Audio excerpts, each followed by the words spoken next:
नमस्कार, जोहार। मैं योगेश योगी सर आप सभी का आपके अपने यूट्यूब चैनल अपना क्लासरूम में स्वागत करता हूं। दोस्तों, जैसा कि अभी हालात है, इस हालात में आप लोगों को यह चीज़ जानना आवश्यक है कि आप क्या करें, क्योंकि अभी जिस प्रकार से लॉकडाउन लग चुकी है और ऐसी परिस्थिति में परीक्षा के होने की संभावना थोड़ा कम है। तो आप इस दौरान ज़्यादा से ज़्यादा पढ़ाई को फोकस करें, क्योंकि जैसे ही लॉकडाउन खुलेगी तो आपकी परीक्षाएं भी उसी प्रकार से आयोजित होने शुरू हो जाएगी। तो यहाँ करना क्या है, इस समय का आपको सदुपयोग करना है, ज़्यादा से ज़्यादा कोशिश करना है, सेट प्रैक्टिस करना है। अगर तैयारी हो चुकी है, सारे सब्जेक्ट आपने पढ़ लिए हैं, तो ऐसी स्थिति में आप क्या करेंगे, ज़्यादा से ज़्यादा सेट को प्रैक्टिस करें। और इसी को ध्यान में रखते हुए मैं आपका योगेश योगी सर आपके अपने यूट्यूब चैनल अपना क्लासरूम में प्रतिदिन एक फुल लेंथ का टेस्ट सीरीज आपके सामने लॉन्च करने जा रहा हूं। तो दोस्तों, कोशिश करें ज़्यादा से ज़्यादा प्रश्नों को सॉल्व करने का और पूरा वीडियो को देखने का।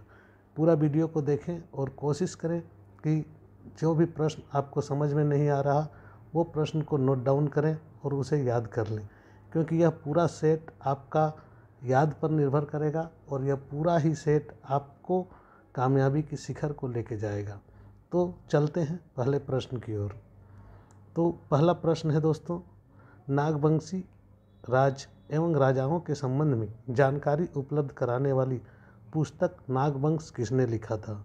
तो दोस्तों, यहाँ देखेंगे नागवंशी राजाओं एवं उसके संबंध में जानकारी उपलब्ध कराने वाली पुस्तक जिसका नाम है नागवंश, इसे किसने लिखा था। तो इसे लिखा था दोस्तों आपका विमलेश्वरी सिंह ने।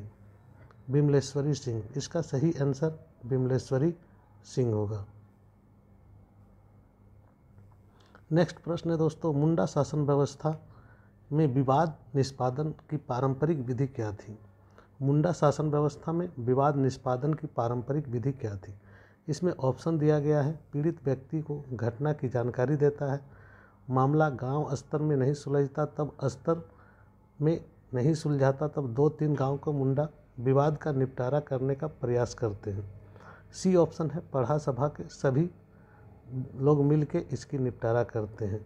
दोस्तों, डी ऑप्शन है, उपयुक्त में से सभी। तो यहाँ पर आपका सही आंसर होगा डी, उपयुक्त में से सभी। नेक्स्ट जाएंगे, बंजारा जनजाति के संदर्भ में निम्नलिखित कथनों पर विचार कीजिए। यह एक घुमक्कड़ अनुसूचित जनजाति है या बंजारा लोग बंजारा देवी की पूजा करते थे। दोस्तों, यहाँ पर देखेंगे, प्रश्न की प्रकृति को समझेंगे और उस अनुसार जवाब देंगे। ऑप्शन है केवल एक, केवल दो, एक एवं दो दोनों, या इनमें से कोई नहीं। तो बंजारा जनजाति से संबंधित जो बातें हैं, इसके संबंध में जो बात कही गई है उसके अनुसार आपका जो ऑप्शन सी है, एक और दो दोनों सही है, दोनों कथन सत्य है, यही आंसर सही होगा। नेक्स्ट, हो जनजाति समाज की पारंपरिक शासन व्यवस्था को किस नाम से जाना जाता है। हो जनजाति की पारंपरिक शासन व्यवस्था को आप क्या जानते हैं, मुंडा मान की शासन व्यवस्था। जोग परमानिक का क्या कार्य था। जोग का परमानिक जो होते थे वो क्या कार्य करते थे, इसका सही आंसर होगा दोस्तों उपयुक्त सभी। यानी कि जोग परमानिक जोग मांझी का सहायक भी था, जोग मांझी की अनुपस्थिति में कार्य भी संभालता था और जोग मांझी के कार्यों का सहयोग भी करता था। नेक्स्ट है, ढोकलो सोहर शासन व्यवस्था पर किस जनजाति के शासन व्यवस्था का प्रभाव दिखाई पड़ता है। ढोकलो सोहर शासन व्यवस्था पर किस जनजाति के शासन व्यवस्था का प्रभाव दिखाई पड़ता है। तो 6 का आंसर होगा, मुंडा जनजाति के शासन का प्रभाव दिखाई पड़ता है। नेक्स्ट, सबर जनजाति के पंचायत व्यवस्था में प्रधान के आदेशों को गांवों तक के लोगों तक पहुंचाने का कार्य कौन करता था। प्रधान के आदेश को गांवों तक पहुंचाने का काम कौन करता था सबर जनजाति में। तो इसे करता कौन था, गुड़ाइत। ठीक है। नेक्स्ट जाएंगे, कंवर जनजाति की शासन व्यवस्था में जातीय पंचायत का मुखिया क्या कहलाता था। कंवर जनजाति की शासन व्यवस्था में जातीय पंचायत की मुखिया क्या कहलाता था, सयाना कहलाता था। नेक्स्ट देखेंगे, 1857 की विद्रोह में प्रमुख विद्रोहियों जयमंगल पांडे तथा नादिर अली खां को अंग्रेजों ने किस तिथि को फांसी चढ़ा दिया था। दोस्तों देखेंगे यहाँ पर किस तिथि को पूछा गया है, तो तिथि से संबंधित प्रश्न रहेंगे तो थोड़ा रुक जाएंगे, क्योंकि तिथि से संबंधित प्रश्न में थोड़ा कन्फ्यूजन होती है। तो इसे देखेंगे और इसका सही उत्तर होगा 4 अक्टूबर 1857 ईस्वी को। 4 अक्टूबर 1857 ईस्वी को इसका जो है फांसी पर चढ़ा दिया गया था। नेक्स्ट है 1920 में स्टूडेंट कॉन्फ्रेंस का 15वां अधिवेशन कहाँ आयोजित किया गया था। सन 1920 में स्टूडेंट कॉन्फ्रेंस का 15वां अधिवेशन 1920 में स्टूडेंट कॉन्फ्रेंस का 15वां अधिवेशन कहाँ हुआ था। तो दोस्तों स्टूडेंट कॉन्फ्रेंस का प्रथम अधिवेशन जो है 15वां अधिवेशन जो है वह डाल्टनगंज में संपन्न हुआ था। नेक्स्ट, संथाल विद्रोह से पूर्व किस तिथि को भगनाडीह नामक गांव में आदिवासियों की एक बैठक का आयोजन किया गया था। भगनाडीह नामक गांव में आदिवासियों की एक बैठक हुई थी, वह बैठक किस तारीख को हुई थी। तो देखो दोस्तों, यह क्वेश्चन बहुत ही इम्पोर्टेंट है और इस क्वेश्चन का आंसर आपको याद रहना बहुत ही ज़रूरी है। इसका सही आंसर है 30 जून 1855 को। हुआ क्या था घटना, ये जान लें। 30 जून 1855 को भगनाडीह में 400 आदिवासी गांवों के लगभग 10,000 आदिवासी प्रतिनिधि इकट्ठे हुए और एक सभा की थी। इस सभा में उन्होंने एक नारा भी दिया था, जिसे बोलते हैं अपना देश अपना राज दूर भगाओ विदेशी राज का नारा भी दिया था, इसलिए यह इम्पोर्टेंट रह जाता है। नेक्स्ट प्रश्न, तिलका आंदोलन में प्रचार प्रसार हेतु किसका प्रयोग किया गया था। आप लोग जानते होंगे कि इसमें जो है एक पत्ते का प्रयोग किया गया था। वो पत्ता किसका था, साल के पत्ते का। निम्न में से किस नेता को 9 जून 1900 को रांची के कोकर स्थित रांची डिस्टिलरी के निकट एक नाले के किनारे दफना दिया गया था, जहां एक स्मारक बना दिया गया। आज वर्तमान में जहां एक स्मारक बनाया गया है। 13 नंबर का यह प्रश्न अपने आप में बहुत ही इम्पोर्टेंट रखता है, जिसका आंसर होगा बिरसा मुंडा। चलिए आगे बढ़ते हैं। बिहार के साथ झारखंड को मिला देने के कारण इसकी दशा असहाय हो गई, केवल पृथक्करण से ही उद्धार हो सकता है, यह कथन किसका था। यह कथन किसका था, देखेंगे दोस्तों। यह कथन किसका था, यह कथन सभी ने कहा था। जयपाल सिंह, थियोडर, सभी ने कहा था। तो इसलिए यह उपयुक्त सभी होगा इसका सही आंसर। नेक्स्ट प्रश्न, झारखंड पार्टी के कांग्रेस में विलय के पश्चात क्षेत्रीय योजनाओं को तैयार करने और उसे कार्यान्वयन करने के लिए कब क्षेत्रीय विकास बोर्ड की स्थापना की गई थी। किस ईस्वी सन में क्षेत्रीय विकास बोर्ड की स्थापना की गई थी। तो दोस्तों यह 1966 में की गई थी। डमकच, झुमटा, झूमर, नचनी आदि विविध प्रकार के नृत्य झारखंड के किस वर्ग का है। जनजाति वर्ग, सदान वर्ग, ए और बी दोनों, इनमें से कोई नहीं। तो दोस्तों जो 16 नंबर का प्रश्न है यह जनजाति वर्ग का है, यह जान लें। नेक्स्ट है, मांझी स्थान संथालियों का होता है, क्या होता है। क्रीड़ा स्थल, सांस्कृतिक स्थल, पंचों का स्थल या धार्मिक स्थल। तो दोस्तों यह है पंचों का स्थल। क्या होता है, पंचों का स्थल। नेक्स्ट प्रश्न जाएंगे, हो जनजाति समाज में कितने प्रकार के विवाह की प्रथा है। हो जनजाति के समाज में कितने प्रकार के विवाह की प्रथा है। तो यहाँ पर 5 प्रकार के विवाह की प्रथा है। नेक्स्ट है, 1920 में स्थापित दिगंबर जैन मंदिर कहाँ है। 1920 में स्थापित दिगंबर जैन मंदिर कहाँ है। दिगंबर जैन मंदिर रांची में है। नेक्स्ट प्रश्न को ध्यान देंगे, यह प्रश्न बहुत ही इम्पोर्टेंट है। निम्न में से कौन सा कथन सत्य है। इसमें कथन दिया गया है 2। 20वीं सदी के में 1912 ईस्वी तक ब्रिटिश राजकीय व्यवस्था के अंतर्गत बंगाल की प्रशासनिक व्यवस्था कहाँ लागू था। 2 नंबर है, 25 अगस्त 2000 ईस्वी में राष्ट्रपति की स्वीकृति लेकर गृह मंत्रालय ने 1 नवंबर 2000 को झारखंड राज्य के अस्तित्व में आने की घोषणा की। इस राज्य का विधिवत कार्यारंभ 15 नवंबर 2000 से प्रारंभ हुआ। इसमें कौन कौन कथन सही है। केवल 1, 2 या 1 एवं 2 एवं 3। तो दोस्तों यहाँ पर देखेंगे 20 नंबर का जो प्रश्न है इसमें तीनों का तीनों सही है। 1, 2 और 3 तीनों सही है। सदानी ढठिया नृत्य की विशेषता क्या है। सदानी ठठिया नृत्य की विशेषता क्या है।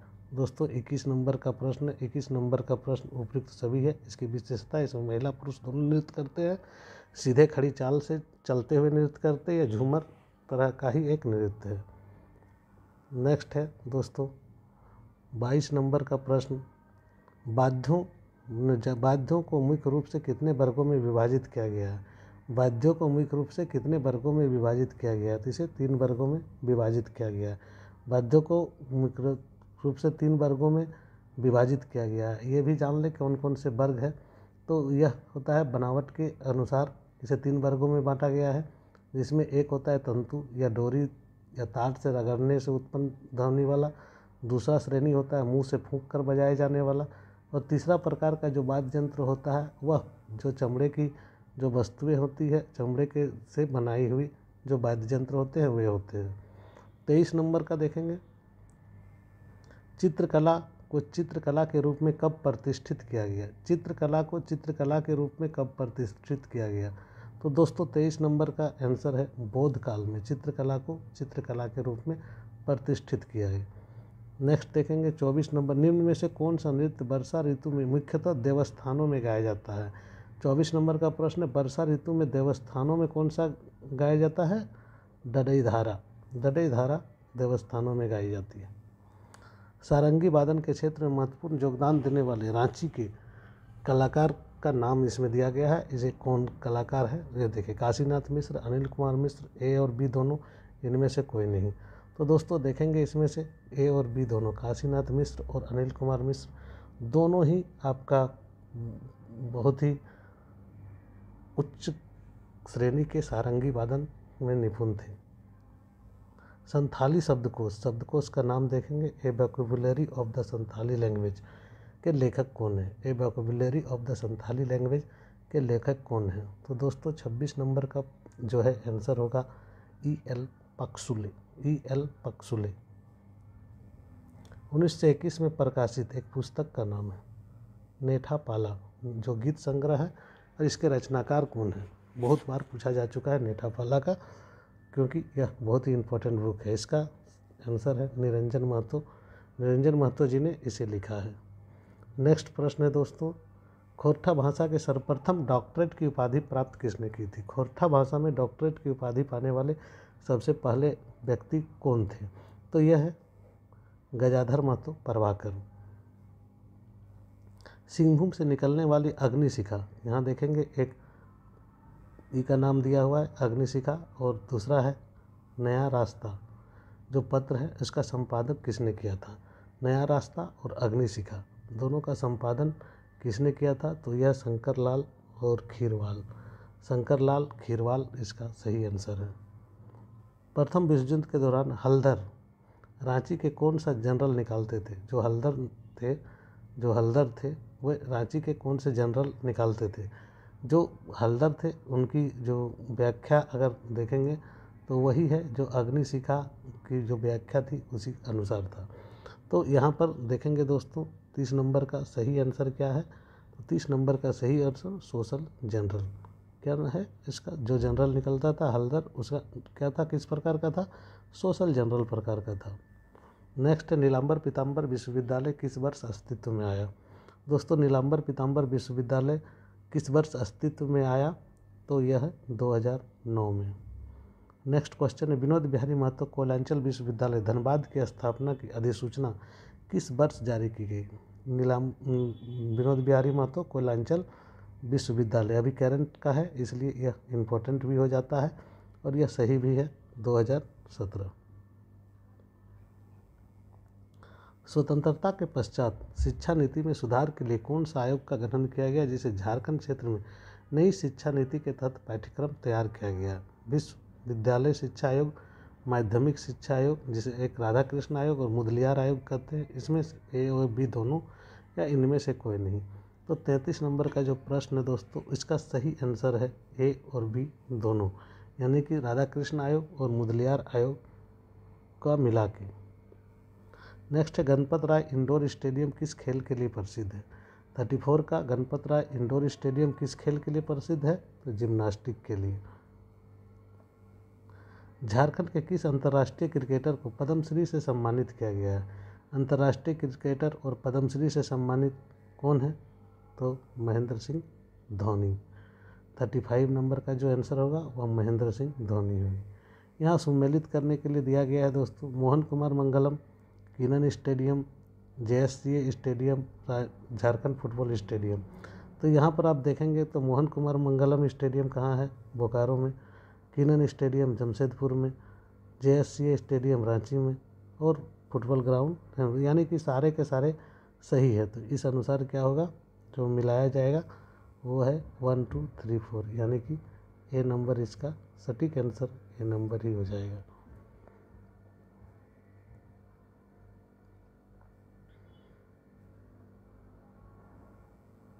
थर्टी 37 का देखेंगे, नीरज कुमार मिश्रा का संबंध किस खेल से है। नीरज कुमार मिश्रा का संबंध किस खेल से है। दोस्तों नीरज कुमार मिश्रा जो है वह किस खेल से संबंधित है, यह जो है नीरज कुमार मिश्रा के बारे में है, वह जानते हैं आप लोग। यह शतरंज से संबंधित है। नेक्स्ट देखेंगे, झारखंड राज्य खेल में पिछड़ा होने का प्रमुख कारण क्या है। खेल में पिछड़ा होने का कभी भी प्रमुख कारण रहेगा तो ये सारे होंगे। नेक्स्ट है दोस्तों, निम्नलिखित में से झारखंड का कौन सा प्रखंड पैसा में सम्मिलित नहीं है। अब जानना होगा आपको कि पैसा क्या है। तो पैसा कहने का मतलब क्या होता है ये जान ले, और कौन सम्मिलित नहीं है। तो 39 का आंसर होगा बी नंबर, लेस्लीगंज पैसा के अंतर्गत, पैसा कानून के अंतर्गत नहीं आता है। नेक्स्ट, जमींदारी व्यवस्था में ब्रिटिश भारत के कुल क्षेत्रफल का कितना प्रतिशत भाग सम्मिलित थे। जमींदारी व्यवस्था के तहत ब्रिटिश भारत का कुल कितना प्रतिशत, तो इसमें 19% भाग लगभग सम्मिलित थे और यह 19% होगा। 41 में देखेंगे, निम्न कथन पर देखेंगे। कथन है, 7 जून 1779 ईस्वी में चतरा का प्रथम मुंसिफ की नियुक्ति की गई थी और 1876 ईस्वी में छोटानागपुर में इनकवर्ड स्टेट एक्ट पारित हुआ था। कौन कौन से कथन सही है यह जानेंगे हम लोग। 41 का देखिए, इसमें दोनों कथन जो है यह सही है, दोनों कथन सत्य है। नेक्स्ट है, निम्न में से कौन सा कथन गलत है। छोटानागपुर टेनेंसी एक्ट के जन्मदाता बाप्टिस्ट हॉफमैन थे। दूसरा है, 1897 ईस्वी में छोटानागपुर कम्यूटेशन एक्ट धारा 4 पारित किया गया। तो 42 नंबर का दोस्तों, जैसा कि जान रहे हैं, एक एवं दोनों बी दोनों ही सही है। इसमें CNT एक्ट आपने पढ़ा होगा। नेक्स्ट है, निम्न में से किस वर्ष रामगढ़ के पहाड़ी क्षेत्रों में अस्थायी बंदोबस्त रेगुलेशन एक्ट लागू किया गया। रामगढ़ के पहाड़ी क्षेत्रों में अस्थायी बंदोबस्त कब लागू किया गया था, 1793 ईस्वी में। नेक्स्ट, संथाल परगना काश्तकारी अधिनियम 1949 के तहत गांव के मुखिया का पद क्या होगा। गांव के मुखिया का पद क्या होगा, यह उसमें मैंने बताया था, यह होगा अहस्तांतरणीय, क्योंकि यह DC द्वारा नियुक्ति होती है। नेक्स्ट है कथन, यह बंदोबस्ती की सहमति तथा डिप्टी कमिश्नर के अनुमोदन बंदोबस्ती के लिए आवश्यक है, कारण यह बंदोबस्ती के प्रयोजन के लिए उप विभाजन नहीं किया जाएगा। इसमें देखेंगे दोस्तों ध्यान से कि 45 नंबर का आंसर क्या बन सकता है। तो 45 नंबर का आंसर बन सकता है दोस्तों, कथन जो है सत्य है परंतु कारण, कथन असत्य है परंतु कारण सत्य है। निम्नलिखित में कौन सा कथन सत्य है। संथाल परगना इंक्वायरी कमेटी का गठन 1939 ईस्वी में की गई थी। नेक्स्ट, संथाल परगना काश्तकारी अधिनियम 1949 झारखंड के कुल 6 जिलों में लागू है। 46 नंबर का सही आंसर है दोस्तों केवल बी नंबर, यही 6 जिलों में है, वो 39 वाला सही नहीं है। नेक्स्ट, संथाल परगना काश्तकारी अधिनियम 1949 में से कौन सा कथन सत्य है। इसमें वर्तमान स्वरूप में धारा 13 के अंतर्गत गैर कृषि कार्य में प्रयुक्त होने वाली भूमि के संबंध में कोई प्रावधान नहीं है। झारखंड सरकार द्वारा 2016 में इस धारा को संशोधन किया गया था। तो ऑप्शन देख के आपको याद हो जाना चाहिए कि यह ए और बी दोनों ही इसमें सही है, क्योंकि इसमें संशोधन की बात हुई थी। संथाल परगना काश्तकारी अधिनियम 1949 के तहत खास गांव से तात्पर्य एक ऐसे गांव से है जहां, खास गांव किसको बोलते हैं इस बारे में आपने डिटेल पढ़ा होगा। 48 का जो है आंसर होगा सी नंबर, कोई मूल रैयत न हो और कोई मुखिया न हो, इसे खास गांव कहते हैं। झारखंड में कुल कितने जिले परिषद है। 49 नंबर का प्रश्न का उत्तर होगा झारखंड में कुल कितने जिला परिषद है, तो 24 जिला परिषद है। कितना है दोस्तों, 24। नेक्स्ट जाएंगे, झारखंड राज्य सरकार द्वारा तालाब पुनर्निर्माण योजना के तहत कितने एकड़ तक के तालाबों का नवीनीकरण किया जा रहा है। तालाब पुनर्निर्माण योजना के तहत कितने एकड़ तक के तालाबों का, 50 नंबर का सही आंसर है दोस्तों सी नंबर।